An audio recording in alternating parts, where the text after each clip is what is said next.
सोलापूरच्या पाथरूड चौक परिसरातील महापालिकेच्या आरक्षित खोल्या जागेवर वास्तव्यास असलेल्या 15 दलित कुटुंबांची घरे अतिक्रमण कारवाईत पाडण्यात आल्याच्या निषेधार्थ युवा भीमसेना सामाजिक संघटनेने पूनम गेट येथे बेमुदत धरणे आंदोलन सुरू केले आहे। प्रशासनाने या कुटुंबांना बेघर केल्याचा आरोप संघटनेने केला आहे।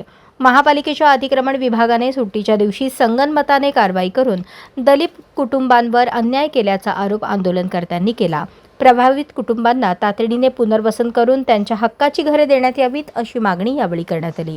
युवा भीमसेना सामाजिक संघटनेचे अध्यक्ष महेश डोलारे यांनी प्रशासनाला इशारा देत मागण्या मान्य न झाल्यास महानगरपालिकेच्या आवारात सर्व प्रभावित कुटुंबांसह तीव्र आंदोलन छेडण्यात येईल असे सांगितले। या आंदोलनामुळे परिसरात लक्षवेधी वातावरण निर्माण झाले आहे। प्रथमतः मी सोलापूर महानगरपालिकेचा या माध्यमातून तुमच्या माध्यमातून मी जाहीर निषेध करतो।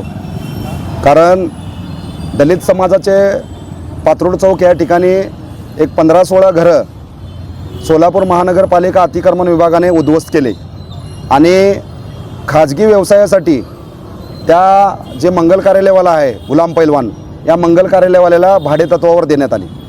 सोलापूर महानगरपालिका आयुक्तांना असली कुठली घाई पडली होती की दलित समाजाचे घरं उद्ध्वस्त करून एका खाजगी व्यवसायासाठी या ठिकाणी पार्किंगसाठी ती जागा देण्यात आली।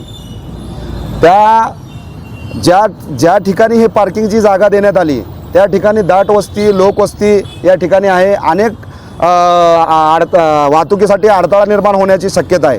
त्या ठिकाणी प्रदूषण होण्याची शक्यता आहे। त्या ठिकाणी सोलापूर महानगरपालिकेच्या नियमाटीमध्ये त्याच्या कागदामध्ये असा उल्लेख आहे, मी जेव्हा माहिती काढलं की कुठल्याही अडथळा होऊ नये, पण तो स्वतः अडथळा करतोय तर त्याने तुम्ही लोकवस्तीमध्ये त्या ठिकाणी पार्किंग कशी दिली।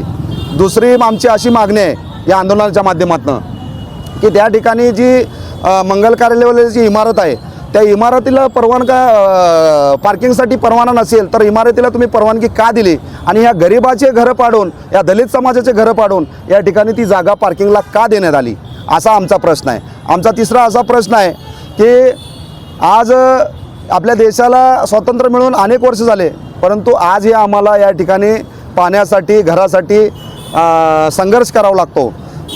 मुख्यमंत्री देवेंद्र फडणवीस हे मोठमोठ्या समाज माध्यमातून गप्पा मारतात, थापा मारतात की झोपडपट्टीला आम्ही तुमची मालकी बनवू, तुम्हाला मालकीचं घरं मिळवून देऊ, ज्या जागेत तुम्ही आहे ते आता ते शासनाची नाही तर तुमची जागा होणार आहे, परंतु असं काही दिसत नाही।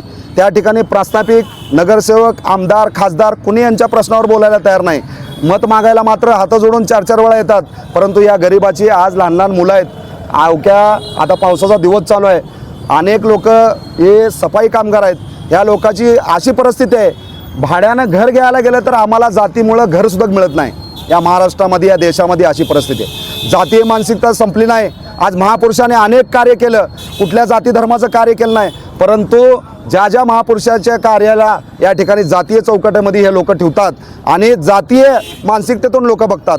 त्या मंगल कार्यालयवाल्यावर अट्रॉसिटीचा गुन्हा दाखल झाला पाहिजे, कारण त्यांनी ही तक्रार केली आमची आणि तक्रार करून त्या ठिकाणी आमचे घरं पाडायला लावले आणि तो स्वतः या ठिकाणी अतिक्रमण करून जे सार्वजनिक शौचालय सोलापूर महानगरपालिकेचं सार्वजनिक शौचालय त्या शौचालयसुद्धा त्यांनी कब्जा केलेला आहे। मग सोलापूर महानगरपालिका आयुक्त झोपल्यात का? सोलापूर महानगरपालिका आयुक्त गोरगरीब लोकांवर कारवाई करतात, जे छोट्या छोट्या टपरे आहेत, जे छोट्या छोट्या उद्धारनिर्वाह करून आपला उद्धारनिर्वाह भागवतात, बेरोजगार आहेत लोक, सोलापूर सोडून अनेक मुंबई पुणे हैदराबादसारख्या सिटीत जातात, ते कसं बसं आपला उद्धारनिर्वाह करायसाठी त्यांनी छोट्या छोट्या टपऱ्या लावल्या। ते अतिक्रमण तुमच्यात दम असेल ना तर जे लँड माफी आहेत, जे बिल्डर आहेत, जे डेव्हलपर आहेत, ज्यांनी शासनाची जमिनी लुटल्या, ज्यांनी रोड्या DPR रोड्या लुटल्या, ज्यांनी अनेक लोक गोरगरीब लोकाला इन्व्हेस्टमेंटच्या नावाखाली फसवलं, त्यांच्यावर कारवाई करा, आम्ही तुम्हाला मानू।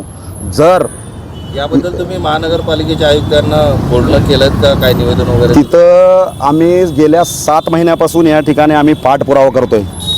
गेल्या 7 महिन्यापासून आम्ही पाठपुरावा करतोय की साहेब, आपण महाराष्ट्रामध्ये रविवार हा शासकीय दिवस असतो, कुठलेही शासकीय कार्यालय चालू नसतात, कुठलेही अधिकारी कर्मचारी कामावर नसतात, तर तुम्ही हा ठराव कसा काय दिला? शनिवार रविवारी ठराव कसं काय दिला?